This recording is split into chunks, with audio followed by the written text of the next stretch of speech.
Hi, welcome to the advanced edition of the Shakespeare Collection database searching.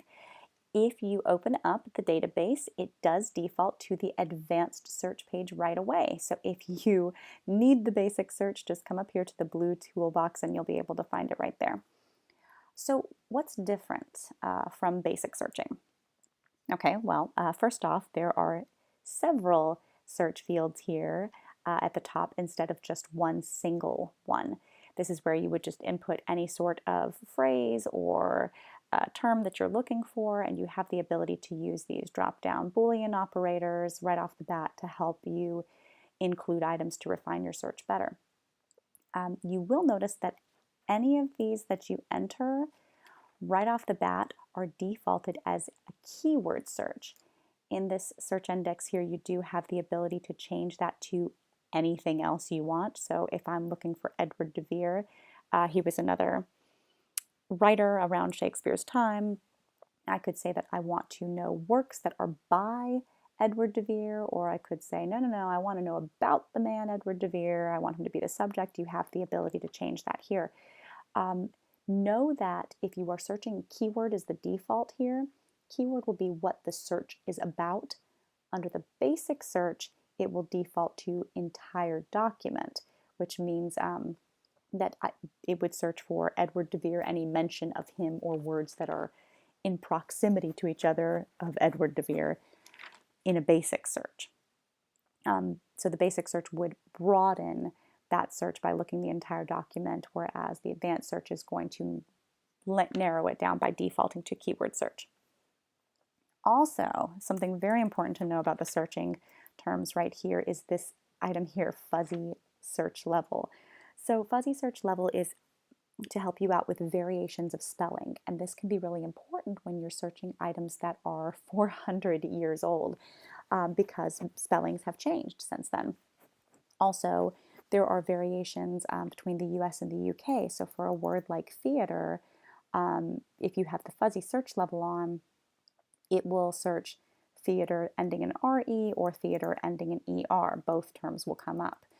Same with spelling variations on names such as gray or gray with an E or an A. You can write it either way, and if you have fuzzy search level on, it will look for both items.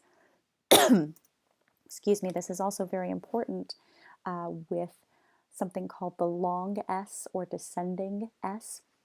This is something that in old typing a long time ago, there used to be S's that would look like F's, like lowercase f's, but without a hash mark through them. And so when those items were digitized in an archive, they actually have their search metadata will look like F's instead. So you can type in the play School for Scandal here and have fuzzy search on, and it will look for any items where it might actually be written out as school for scandal or scandal, as it were. I can't write. All right, so that's important to know.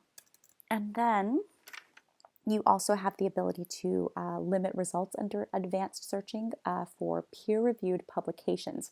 That's important if you are looking specifically for scholarly search items about literary criticism or historical references. Or you can also make sure that you're limiting to documents with images. If you want an actual scanned image of a historical document, you might want to do that. Much like basic search, you can limit by date, but the advanced search also has these two options here. Publication format, which is the specific kind of source. So if you again wanted those peer-reviewed scholarly articles, you might want to only search magazines and journals. But if you were looking for historical items in performance, you might want to search for something like a prompt book. For example, here if I searched for prompt books of Macbeth, I will get 14 items here.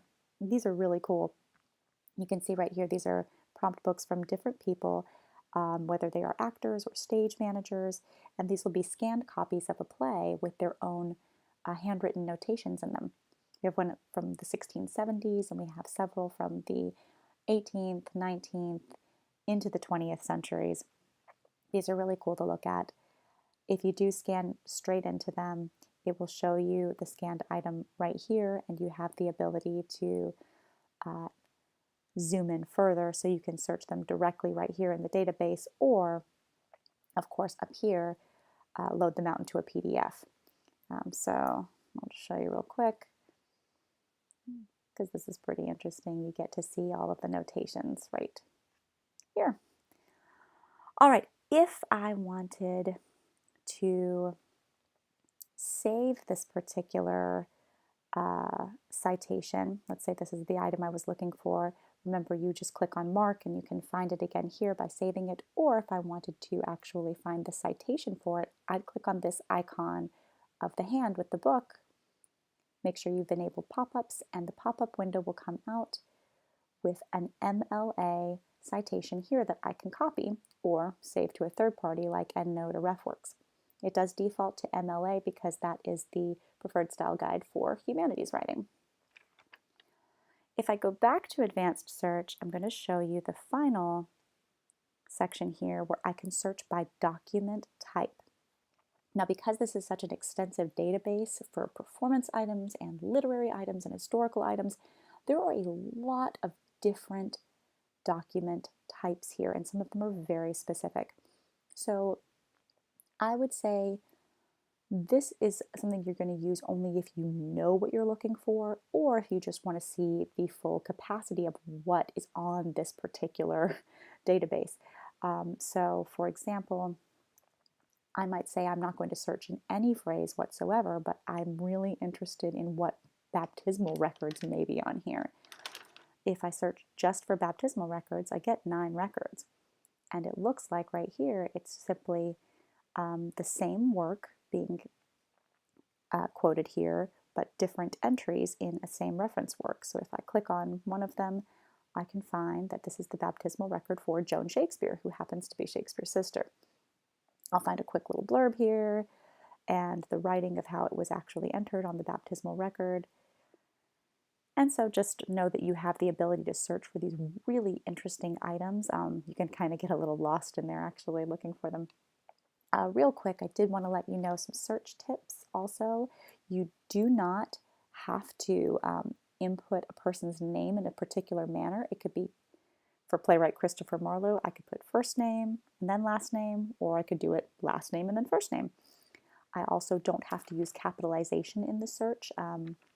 If I used capitalization or if I kept it all lowercase like here, the search results would still be the same.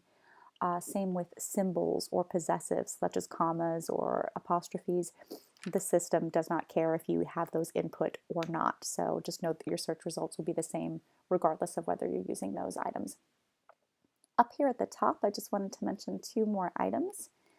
I like websites. Just right here on the toolbar, if you click on websites, this is going to lead you to more Shakespeare-related topics for items that might not be here in our database. The British Library has a lot of great stuff on Shakespeare and his times. Some of the items might be here, like Folger Shakespeare Library provides some items for this database, but just know that this is available to you should you need to broaden your research. And then finally, here on Timeline, this can be a very helpful tool if you are just wanting to know more about what's happening in the time period upon which you're writing. This is a full timeline from the early 1500s all the way to 2004 that starts with the Protestant Reformation and then lists any dates of note in world history, European history, English history, in what's happening in the literary world, in the art world at the time, in what's happening in Shakespeare's life or the lives of his contemporaries. And then later on, as we progress in time, it shows information on what's happening with important productions of Shakespeare's works and whatnot. So just know that you have this available to you. And if you click on any of the items here, if you just really want to know more about Mary Queen of Scots, you click on them and it will lead you to sort of an in-house reference entry on the particular subject at hand. It is taken specifically from an official reference work, So it's not Wikipedia or anything like that, but you can just get a quick shot here of somebody's information, and hey, even some lovely images that are right here. So just know that that's available to you as well to help broaden your information needs. So with that said, I hope you enjoy searching the Shakespeare collection, and please let me know if you need any further assistance.